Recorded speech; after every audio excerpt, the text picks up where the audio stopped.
ভূপেশ হাজৰিকা আজি আমাৰ জন আশীৰ্বাদ যাত্ৰাৰ দ্বিতীয়টো দিন। যোৱাকালি আমি ঢেকিয়াজুলিৰ পৰা চাৰিদুৱাৰলৈকে প্ৰায় 120 কিলোমিটাৰ পথ জন আশীৰ্বাদ যাত্ৰাত অংশগ্ৰহণ কৰিছিলোঁ।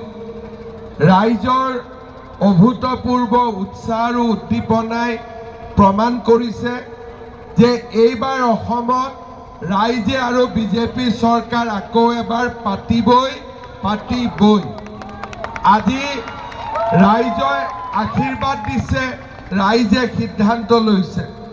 মই জাগিৰোডবাসী ৰাইজৰ ওচৰতো আশীৰ্বাদ বিচাৰিম যাতে আপোনালোকৰ আশীৰ্বাদত অসমত আমি পুনৰবাৰ ভাৰতীয় জনতা পাৰ্টিৰ চৰকাৰ গঠন কৰিব পাৰোঁ।